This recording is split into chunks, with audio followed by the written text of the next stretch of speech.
top stories of the day. Understand the issues that matter. This is Manila Bulletin News on Web.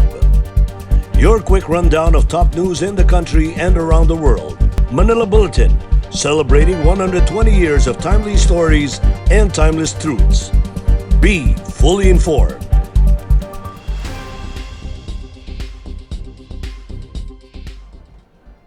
Hi, I'm Barbie Atienza. This is MB Now, and here are your news on web. President Rodrigo Duterte will soon make his decision known regarding the reduced distancing measures in public transportation. This after the president ordered the Interagency Task Force for the Management and Infectious Disease to study the decision anew following the opposition expressed by medical frontliners. Our Malacanang correspondent Argil Heducos has the details.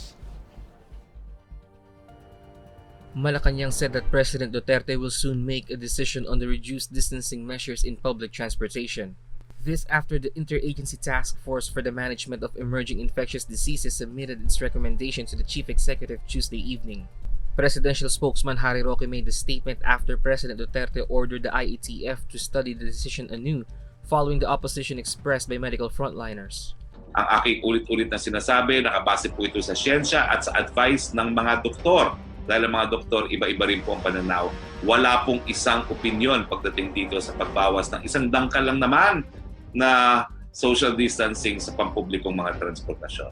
Roque said the IATF spent 6 hours discussing the reduced distancing measures, saying they even got the opinion of former Health Secretaries Manuel Dairit and Esperanza Cabral. Apparently, there are differing views among medical experts within the IATF when it comes to the discussion about social distancing. Sa panig po ng mga doktor na nagsasabi na hindi dapat bawasan ng 1 meter, nandyan po si Dr. Danz at saka si Yusek Vergere ng DOH.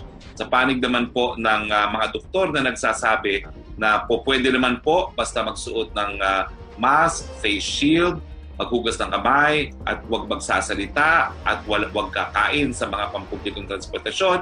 Nandyan po si Dr. Manoleta Dairit, dating Health Secretary, na sinamahan din po sa kanyang opinion ni Dr. Esperanza Cabral at ni Dr. Mingita Padilla at ang isa pang medical doctor na taga Clean Air Movement ay sumapi rin po dun sa opinion ni Dr. Manoleta Dairit na po pwede naman po. The palace official, however, insisted that the decision and recent recommendation of the IATF to President Duterte was based on doctors' advice. He likewise said it was important to open up transportation so people can go to work. For MB Now, this is Argil Heducos reporting. The Commission on Human Rights cited the importance of standing behind health workers who are considered the backbone of the country's healthcare system. The CHR, through spokesperson attorney Jacqueline Andeguia, believes there is a need to make a strategic investment in fighting the coronavirus disease 2019. In a statement, the CHR said ensuring people's access to health and upholding the welfare of frontline workers are the key to defeating this national health emergency. The CHR is backing the pending legislation from both the Senate and Congress, which would push for concrete measures on how to support, manage, and protect the medical professionals in our country. The said measure will also allocate budget for COVID-19 special risk allowance, compensation for those who get affected by the virus, and provision for meals, transportation, and temporary accommodation of our frontliners. The proposed policy also sought to penalize all kinds of abuse and harassment against healthcare workers. Deguia warned that if the country's health system collapses, it is ultimately the poor and the vulnerable sectors of society who will be compromised. President Duterte is not trying to hide anything from the public, even though his statements of assets, liabilities, and net worth, or SALN, have not been released to the public, according to presidential spokesperson Harry Roque. Roque said he was certain that President has filed his SALN in compliance with the law and that he remains committed to transparency in government. Roque admitted, however, that the release of the President's SALN is outside of the jurisdiction of his office. The President's SALN in 2018 and 19 have not been released to the public despite requests from journalists to disclose a public document for transparency and accountability. In his 2017 SALN, the president's net worth reached 28.5 million pesos, higher by 4 million since he assumed office in June 2016. Back in 2016, Duterte signed Executive Order Number 2, mandating the full public disclosure of information in offices under the executive branch to promote transparency. I don't think the president is keeping anything from the public. The fact is, he's the only branch of government that has in fact issued an executive order number 1 on transparency, and that is FOI in the executive branch of government.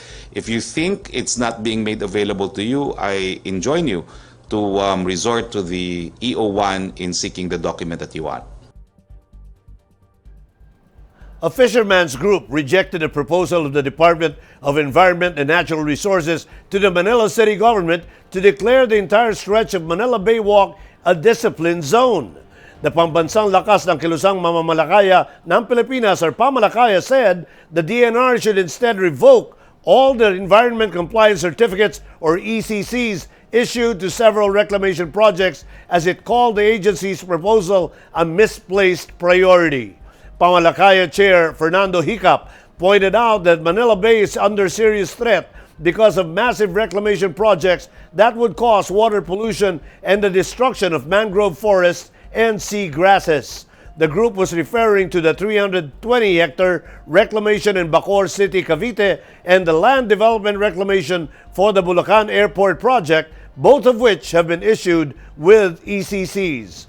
DENR Undersecretary Benny Antiporda said the agency will request Manila Mayor Francisco Isko Moreno Dumogoso to pass an ordinance declaring the Baywalk a disciplined zone. Antiporda made a proposal following a recent incident along the area where he himself spotted a man defecating during an inspection of the White Sand Project. The DENR heads the Manila Bay Rehabilitation Task Force. In Metro News, Manila receives automated payment machine. SAP2 cash and distribution in Quezon City returns to manual payout. And Muntinlupa government launches hotline for emergency response. More from this report. The Manila City government received a free automated payment machine following the signing of a memorandum of agreement with the League of Municipalities of the Philippines on Tuesday. The machine from Gracia Telecoms can be used to settle online payments and purchases, withdraw money, transfer money to other accounts, among others. Manila Mayor Francisco Isko Moreno Dumogoso said the APM will allow residents to tend their financial responsibilities in a safe and convenient manner. The public is still discouraged to make face-to-face transactions as the country continues to fight the COVID-19. Dumogoso said he is eyeing to place the machines at Capitolio, the new coffee shop that is city government built near the Andres Bonifacio Monument in Ermita. The Manila Mayor signed the MOA with Gracia Telecom's President and CEO Charis Singson and LMP President Chavit Singson. The distribution of the second tranche of the Department of Social Welfare and Development's cash assistance in Quezon City will be done manually again, as the department is having difficulty reaching out to some beneficiaries due to lack of contact details necessary for electronic payout. The Quezon City government announced this Tuesday after the DSWD explained to them the reason behind the delay in the SAP2 distribution. With this development, the local government said the DSWD is currently looking for a new payout venue where they could finally distribute the cash aid. According to the local government, the payout will most likely be held in October. The Muntinlupa City government has launched an emergency hotline for quick emergency response by dialing 137175. The emergency hotline, which started yesterday, will be used for reporting of emergency cases and incidents, including quick response for emergency rescue situations that require police assistance, firefighter rescue services, traffic rescue services, and ambulance services. According to Mayor Jaime Fresnedi, with the use of the emergency hotline, the local government hopes to provide a quick response system that will immediately address and respond to the public's emergency concerns. Here are the top news in other parts of the country.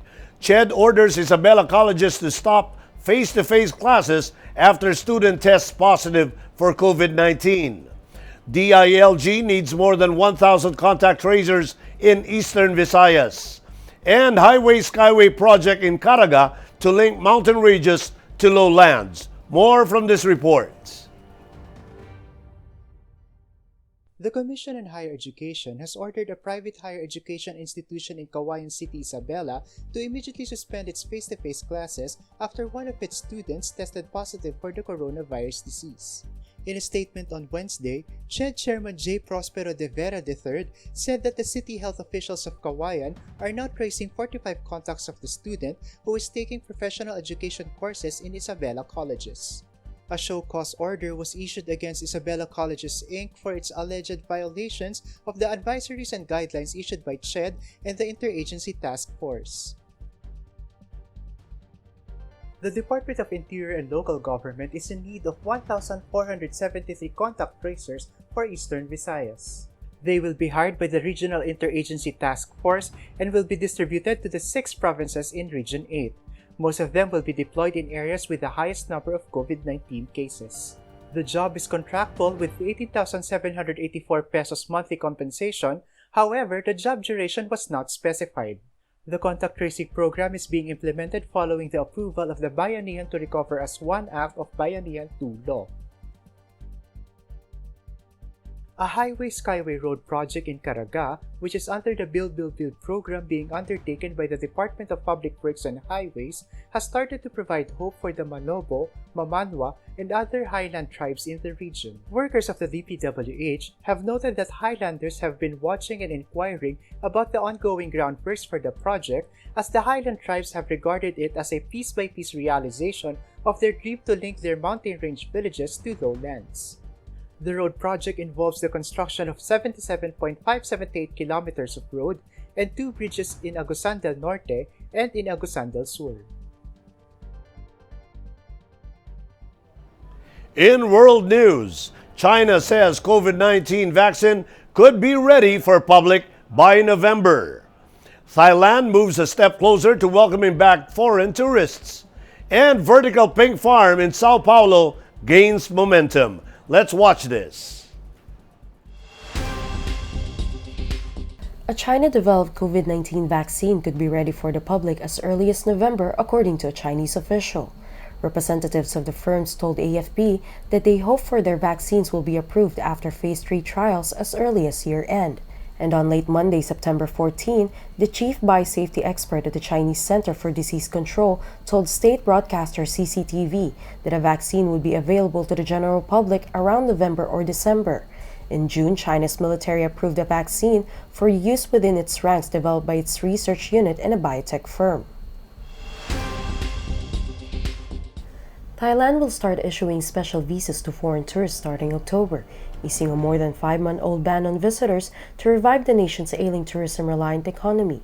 Prime Minister Prayut Chan-o-cha's cabinet approved a proposal to issue visas to tourists planning to stay between 90 and 280 days in Thailand. The tourists will undergo a mandatory 14-day state quarantine on arrival at partner hotels or hospitals and follow health and safety regulations. The government expects about 1,200 visitors to avail themselves of these visas each month, generating about $38.5 million in revenue. The easing of border restrictions may boost the nation's pandemic-battered tourism industry and cushion the blow to an economy projected to contract 8.5% this year. The first vertical pink farm in Sao Paulo earned its name due to the pink color produced by the mixture of red and blue lights that illuminate its 2 vegetable and vegetable towers. The 700 square meter space contains a large administrative office and the 2 towers with 8 and 10 levels. The vegetables are grown on a spongy material and are irrigated by pumping water through pipes that run throughout the plantation. This vertical urban hacienda opted for restaurants as its main clientele, which is why it suffered the impact of the pandemic that forced the commercial closure of the largest Brazilian city. Pink Farms boosted online sales and incorporated microgreens used to make a dish more attractive or flavorful. In entertainment, pop superstar Madonna is making a big comeback at the movies as she directs and co-writes her own biopic.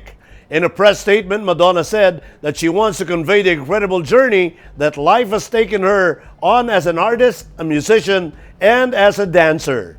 No words yet as to who will portray the lead role. Madonna will co-write with Academy Award winner Diablo Cody and Amy Pascal, who developed A League of Their Own at Sony Pictures, will collaborate with Madonna as a producer under Universal Films.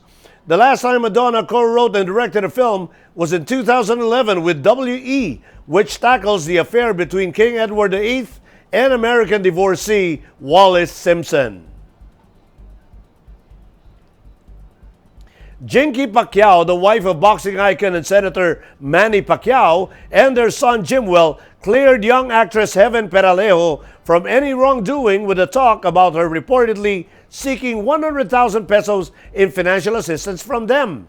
In an Instagram story, Jinkee said that the rumors aren't true and asked citizens to stop bashing them.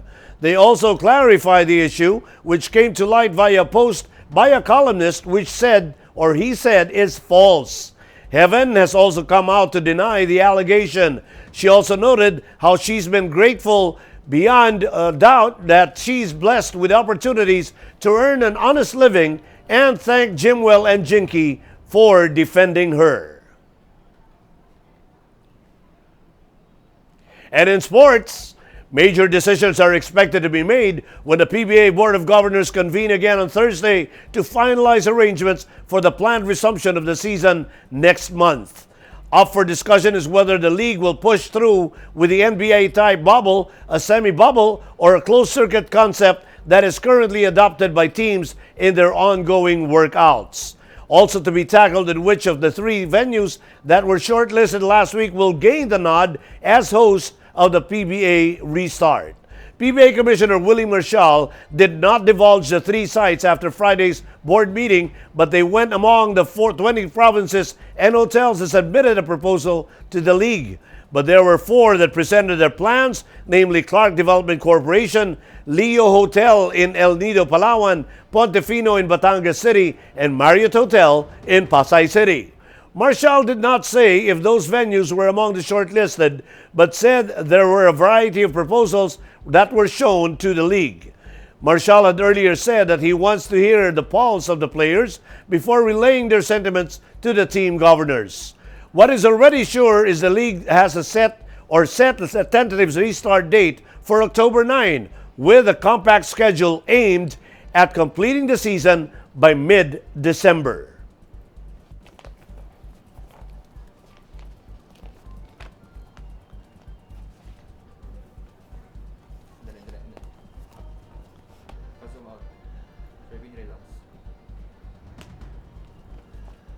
And those are the news on web today, September 16, 2020. It's 100 days before Christmas. For more news and details, please get your copy of Manila Bulletin newspaper tomorrow or log on to www.mb.com.ph. You may also subscribe to our newsletter through the link on this video's caption to have the day's latest news delivered to your inbox.